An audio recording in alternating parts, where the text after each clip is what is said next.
Hello, let's dive in to today's episode of Leth Talk.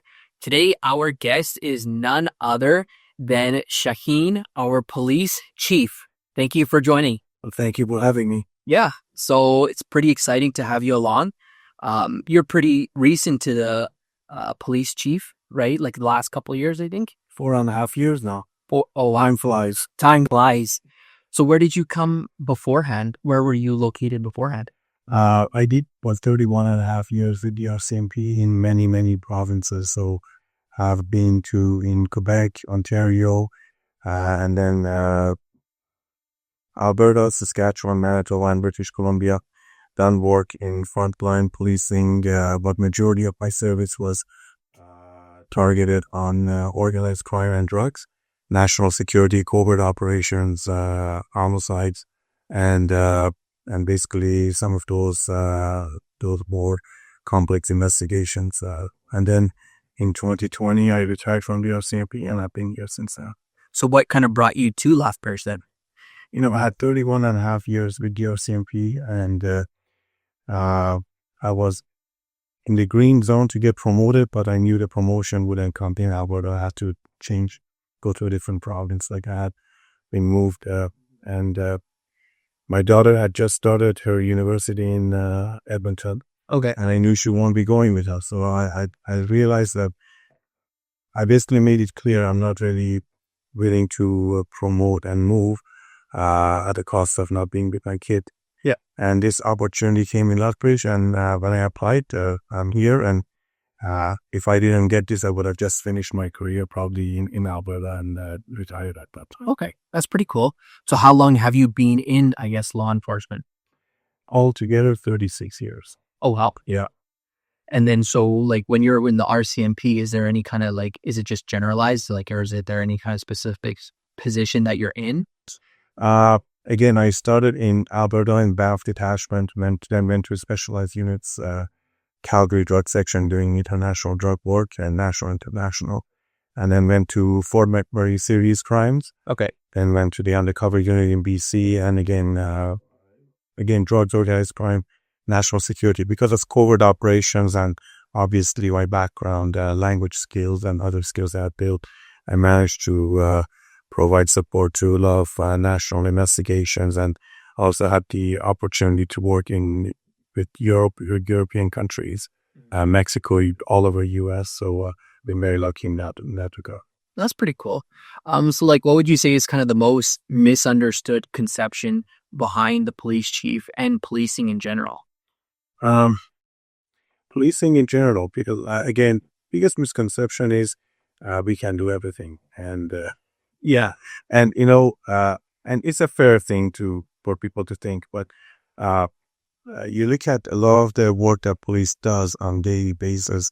A lot of it has nothing to do with police work, and actually, when you look at mental health, addiction, these are issues that really don't need a police officer. But the acts and the end result of these kind of addictions and mental health issues have caused the police to have to go respond, because as they know, like nobody can help anyone unless there's a safe environment for people to use their skills.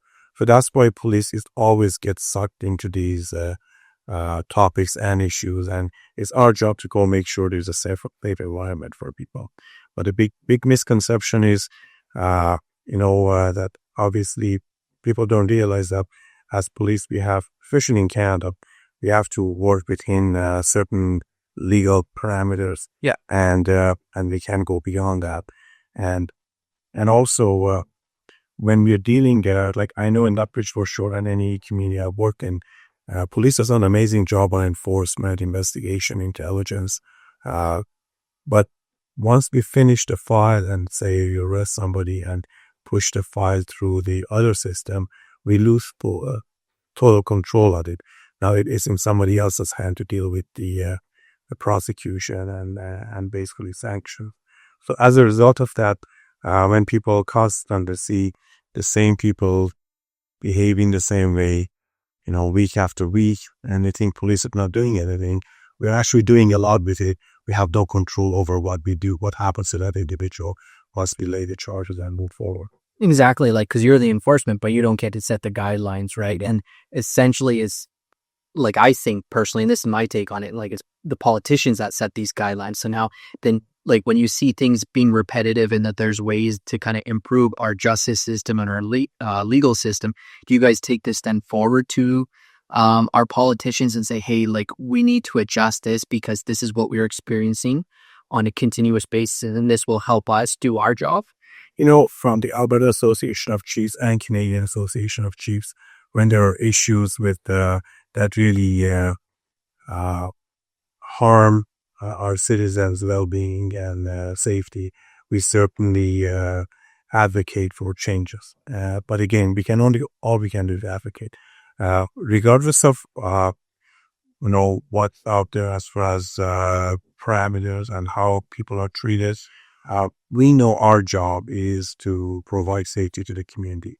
So again, at no time I ever would go and say it's a politician's fault or a court's fault or whatever.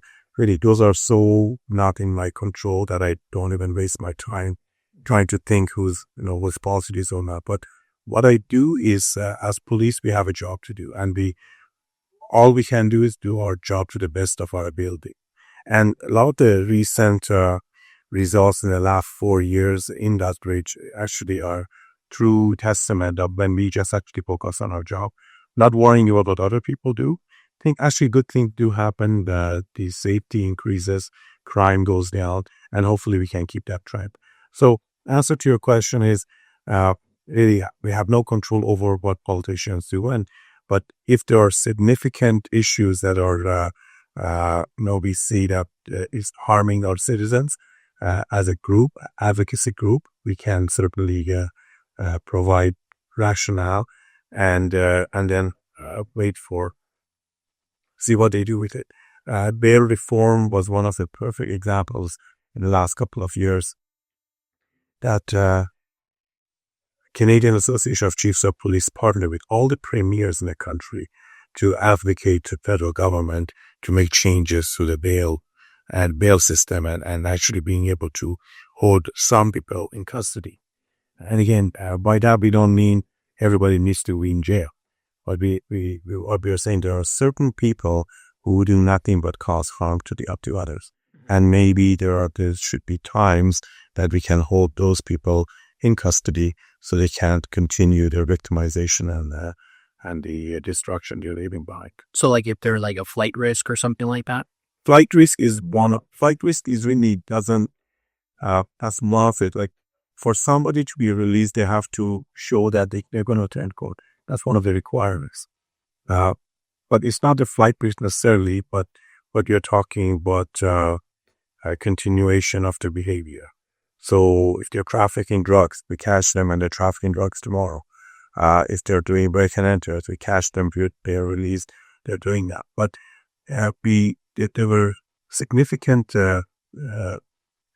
examples in the country that actually some of these individuals were being let go and they were committing much more serious crimes, drive-by shootings, homicides, hurting others. So that's what we just wanted to say, that some people need to be actually much controlled much better. Mm-hmm. And not everyone, but some people actually need to be held accountable and stay in custody so they can't continue their victimization.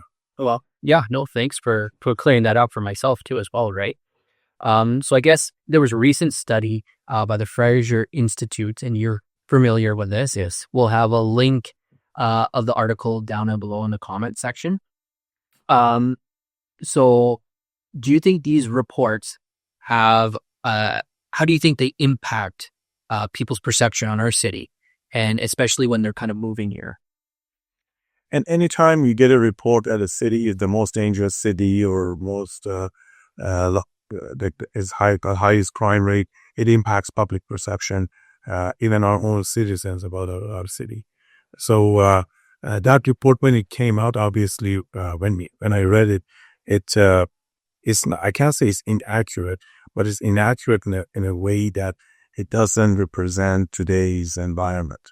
So a lot of the stats that were taken for that report were from 2019, and they were trying to apply those statistics into today's environment in Lethbridge, which is really not fair. And also, anytime you look at crime, like a community could show a significant level of crime. And, as far as the criminal severity index, or crimes that are reported or done. But one thing that a lot of people fail to dig into is what type of crimes are we talking about?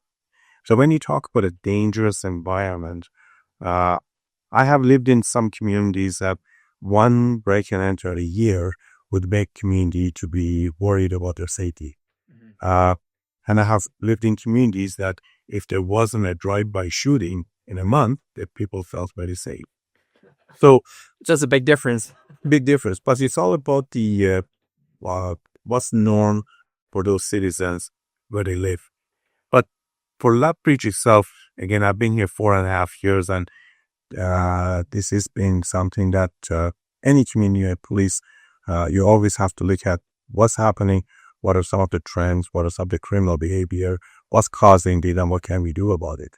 And again, when you look at personal crimes and things that are actually harming people in general, we have some of those, but not to the point that we have to be worried about. A lot of the personal crimes we see in the city are within the population that actually are into addiction and drug trade, etc. Not typically your average person. I'm not saying that never happens to anyone, but it's very rare that we see somebody just minding their business and they're attacked by someone. Yeah. Unless there's some mental health or somebody's high on drugs, and we deal with it separately. But a lot of the, like just being kind of stabbies and whatever that we have is within that population itself. So what is driving our crime out? One of the biggest things that we saw for our crime was break and enters, for example. And break and enters and frauds, they score a very high score on the criminal severity index. Okay. So when those crime types happen, our criminal severity index goes up. But when you look at break and enters, most of them, majority of them, are people leaving a garage door open, leaving the front door open. Somebody comes in, they steal an e-bike or they steal something, which is really victimizing someone.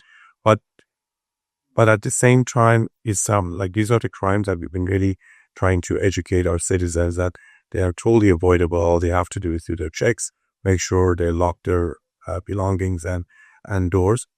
Not to say that it's going to eliminate the crime altogether, but it's going to really reduce it.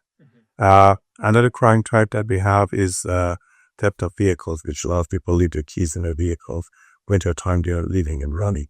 When you steal a vehicle, it's theft over $5,000. Yeah. Which again scores very high. So a lot of our crimes actually that been the events that when we hear and they drive our criminal severity index up, are most of them are opportunity crime when we look at that. So, but at the same time, we know we have number of criminals in our city, the prolific offenders, who are actually causing a lot of this criminal behavior. And what we do is through proper analytical work that we've done, we've come a long ways to actually be much more intel-driven in our approach in dealing with some of these individuals. We are identifying them. We are putting their names out. We actually getting officers to take ownership of making sure, because a lot of them have conditions on them. We got charges on them from previous date. We make sure they are abiding by the conditions. If they have to be home between 8 p.m. and 8 a.m., 9 o'clock, they're going to get on visit by an officer. If they're not home, we keep charging them. And that's a piece that when I was talking to you, we can only do our part. Yeah. Again, that's exactly. So when they are let go, they have conditions. We make sure they're abiding with those conditions. And recent numbers that we released, it was very obvious and amazing to see that the more checks we did on these criminals with conditions, the more crime went down.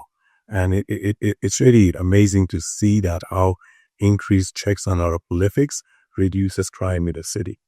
And when we don't have time to do the checks, crime goes up. And that's because 80% of the problems is done by 20% of the people. They're kind of repeat offenders essentially, right? That's right. But then that's what kind of why I said, like, okay, like obviously if there's a problem in a certain demographic or a certain type of group of individuals, then that's kind of where if the policing could lobby and say, okay, this is the problem that we're seeing, how can we prevent this? But like you guys don't really kind of do that lobbying then. But they do. The only thing we do is we just keep doing what we have authority to do. Ensure crime happens, we deal with the criminal behavior, we do the charges up, and then we send it through courts. But now we are actually getting partnership from the Crown, and we have an amazing relationship with our local Crown here, our provincial Crown. We meet with him all the time, and they're very much in the know that some of these criminals that we are dealing with are career criminals and they're prolific. So they actually take on a more of a aggressive approach when they go to court. We do a criminal resume for them, and then they know actually this individual needs a little bit more attention, and then they try to do their function in court. But again, after all, it's a very complex process. But we are doing whatever in our power to at least let not only the criminals know that we are actually watching them closer, but also when we are arresting and charging somebody who's a prolific, we let the Crown know that they should pay a little bit more attention to that individual. But collectively, all these efforts have actually, been very significant to reduce crime in the city. And that's how we are working right now, just making sure our resources are deployed in the areas that are more hot zones, we call them, and also on the individual, the prolific offenders who are causing most of the crime and damage in our city. So then these statistics, then you guys then forward it to like this Fraser Institute so then they can kind of get a better scheme, because what the study that they're throwing out is actually quite misleading. Then they're saying like, and I know for a fact with the BRZ, I said on that, and you came and talked to us. So like, obviously these numbers have changed considerably. That was back in 2019 to 2022. And so from the last 2 years, especially, we've seen a big big decrease in crime. Now, publishing those stats and giving them these kind of institute those numbers for them to publish those kind of numbers. Now, what are your thoughts on that? Again, as I mentioned to the media before, I wish they would come to us and get actually much better data, which are more recent and more relevant to their study, that we can certainly share with them, or they can go to Stats Canada and get all the information, because that's where they got their data from, is Stats Canada. But instead of actually reflecting on recent, they've gone to the point. Any study, you can make it go whichever way you want it, depending on what you get. And if you want to make Lethbridge look like a really dangerous and bad city, yes, you go to the time 2019, the crime was significantly higher in the city as compared to today. I would say about just over 25% more crime and CSI rating. So if you want to make the city sound like dangerous, obviously you're going to use the 2019. But I'm just hoping our citizens or anyone in the country or any location, when they're reading these studies and reports, they pay attention to those, because the big highlight of the article is Lethbridge is the most dangerous place in the country. Yeah. But then I always encourage people, read the article and just see what information they're giving you. And if you're just reading the headline, it seems like dark doom and gloom kind of thing, but then you read and actually go back to it. Like you're saying, you read the whole article, then you're going to get a full understanding. Okay, well, this is just, they have a certain kind of narrative where they're very skewed in one direction. That's right. And hopefully people can get that. But majority of our citizens, they get that and know, they even talk to me. But let's have the minority who actually take that as fact. And then they try to, continue their rhetoric with the city's unsafe. But again, I want to also highlight that, do we have issues in this city? Absolutely. Like any other city. Yeah. Yeah. We have over 100,000 population. We have all the big city issues that you see in Calgary, Edmonton, Vancouver. We see them right in our backyard. So we do have issues, but we have come a long way from 2019 when you look at our standing. And when I first got here, 2020, it was 2020. We were number one on the CSI and crime. Yeah, we were, and we said that. So it's not just anything we want to hide from people. Yeah. But I also, so there are two things that I want people to understand is, number one, in 2024, we had significant reduction in crime. So and even so far this year, it's been going even lower, which is good. But when you even look at a high crime city, I always ask people, dig a little bit deeper into what's causing that. Is it stabbings and drive-by shootings and else behind it? Correct. Or is it people leaving the garage door open, or leaving their car unlocked, or those kind of crimes? That's what we see a lot in Lethbridge. Yeah. And that's what's causing. And like frauds right now are on the rise. Yeah. But there's really I can't say to keep anything to it. Like the only thing with frauds is we just ask people we educate them so they don't actually get caught by these criminals. But with frauds, they're so difficult to investigate too, because a lot of the criminals are actually not even in their country. They're in other countries that it's very hard to investigate them. Yeah. So the only way to bring our fraud cases down is educating our citizens so they know what not to do if they are contacted. So when there's these fraud cases, like when those calls that were coming from abroad and they were saying that they're CRA, and if somebody gets like caught up within that in, let's say, Lethbridge, and that falls within the Lethbridge statistic, then? Yeah. Okay. So people report that to us, and we certainly welcome all the reports, and we do whatever investigation is needed. But that skews the results quite a bit then, because it's not really like a Lethbridge local issue. It wasn't somebody within the city who committed that's right, the issue, right? Like the task, the fraud, they didn't do it. The person in the town was just the one who got caught up in it. That's right. So the crime that the victim is here. Yeah. But the criminal could be in Algeria or some other country. They don't even know where they are. Exactly. So, but again, because the crime happened here, it becomes the Lethbridge statistic. Okay. And we can't really say the criminal is sitting there. We're going to pass it on to it. So we try to educate people. But again, when you look at all these things collectively, another thing that I always often tell when you look at statistics and criminal severity index, possession of stolen property is a crime that actually scores. It's reported as a crime, and it has a CSI rating which is high. So when you look at possession of stolen property, the one of the biggest things on that is,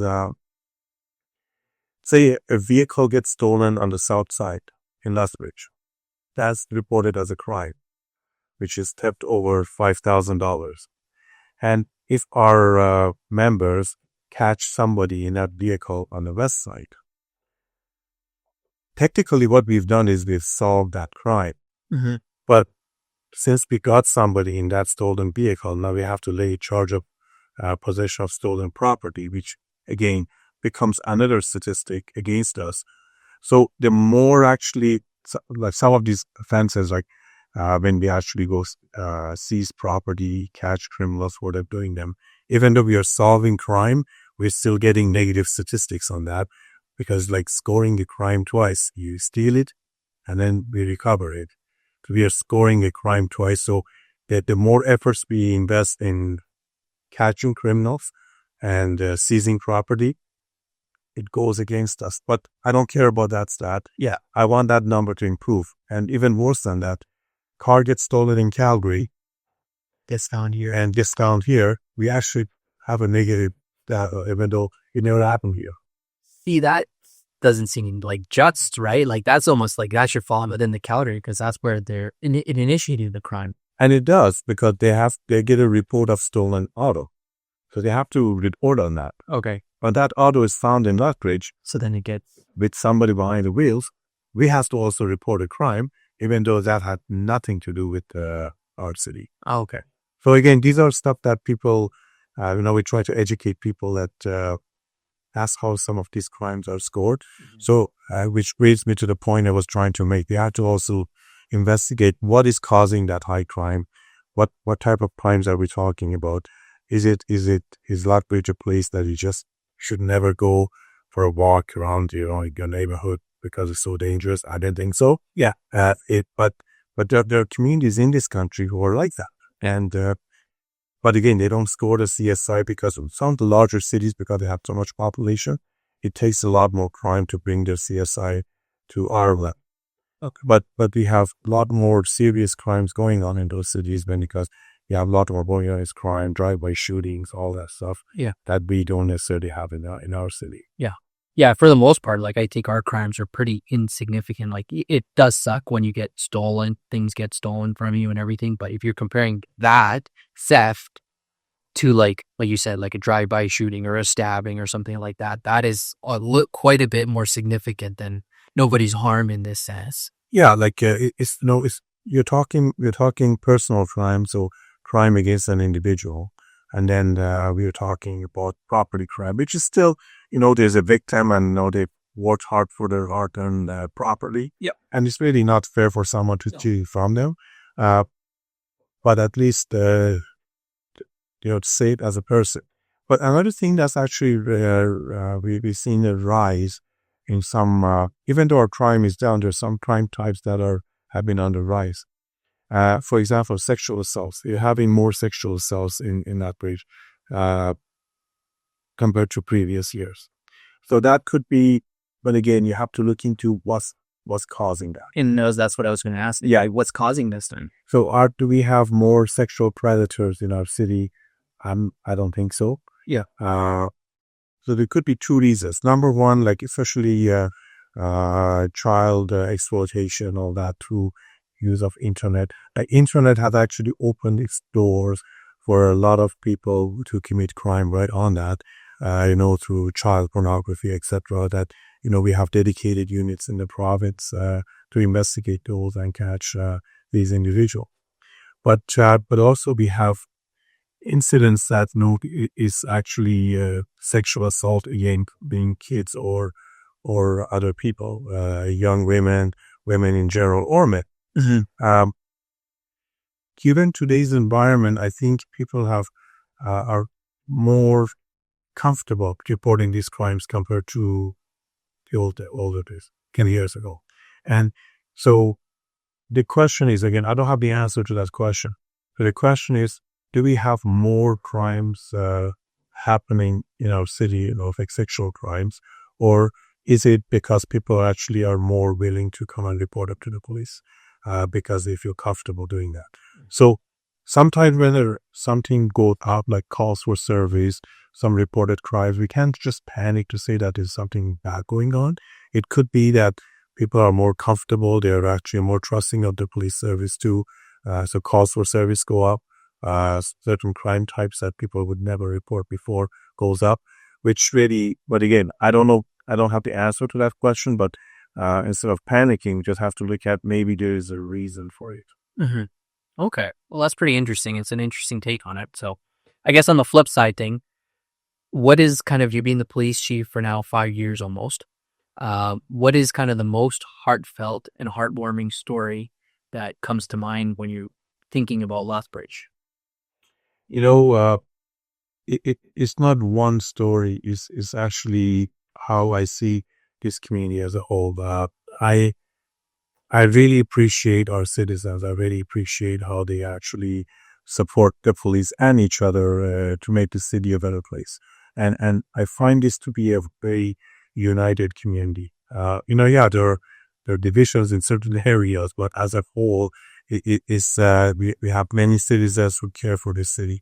I see too many galas. We do a lot of fundraising. There's always people lined up to help other citizens in their city to improve the quality of life, reducing crime or trying to help more, less unfortunate people to actually have a better quality of life. But, I could give you many, many examples, but overall, I think I'm so humbled and it's always so heartwarming to see how our citizens want to have a safe city, want to have a great city to live in, and I always encourage every citizen to take pride in Lethbridge. This is an amazing city. I always remind everyone too, like even myself and every employee that we are also citizens of this city, and we all care for this city as much as anybody else does. And again, it's great to see our citizens standing shoulder to shoulder and helping us making life better for everyone. You're part of the BRZ group. I know that a lot of the work that you folks do in to actually bringing people to our downtown, help the economy in our downtown businesses. That's significant, and and again, we see. I was talking to the mayor a couple of days ago. We have a hard time actually finding parking downtown nowadays. Yeah. It is actually a lot of times I go for meetings, I have a hard time. I know it's not a big deal. I park a few blocks away and I walk, but helps me to get a little bit better shape. But it's actually smile on your face that we have actually, even in the winter time, our downtown is getting busier. Parking stalls are being filled. That means more people are coming to our downtown to support the businesses. So, and it's not just what police does. Police has a function, but we have the business community, we have the citizens, we have many other people who are actually supporting that movement. Takes a village, right? Like it takes a village. Yeah. And I kind of spoke on that. The Lethbridge Herald did an interview with me. I think it was yesterday, the day before, and talking about what's going on downtown with all the various issues. And because I've been part of the downtown my whole life almost for the past almost 20 years, right? Since 98, I've been part of the downtown. So I've seen it on all sides of things of what it is now and then where the direction that we're kind of moving in. So there's definitely a lot more happening with it. And you're starting to see that crime go down. And especially is just pure statistics, because studies show us that like when you increase police presence, and that's what you've done now that we have the employment of it. Now there's six officers downtown now. We have 7 altogether. 7 now. Yeah. So that will naturally just reduce the crime too as well, with our residents. And like we have different functions within a police service. We visibility is great by itself, if nothing else. But when you have actually visibility and you add the officers who are actually in there with the right attitude, right mind frame, right level of care for the city and engagement with the community, with businesses, I think that's where you see the huge. Because I could have had 6-7 people there who just there. Yeah. But our downtown policing unit, under amazing leadership of the sergeant in charge of it, they're doing amazing work there. They're not just dealing with the crime and everything. They're actually making people feel more comfortable at ease. Visit those businesses that they visit just to see how everything is going. We shouldn't have to get a call or to respond to go see a business. And these officers are doing that, just stopping by just to see how things are going. And that itself is, even if the crime didn't go down, which it has significantly in our downtown, but even if the crime hadn't gone down, it brings more sense of security to everybody, which is, it's all about how safe you feel, regardless of what crime, what level of crime is going on. And if people feel safe, they are safe, period. No, Sergeant Ryan, he's done a great job keeping the downtown safe. For the whole crew, for the whole team there that's part of the downtown, they've definitely done a great job. Yes. So, that's all that we have for you for today. So thanks for keeping our city safe. I really appreciate it being on today's episode. And if you run into our police chief, please give them a thanks for keeping our city safe. And we hope to see you on our next episode. Be sure to like and subscribe. Till next time.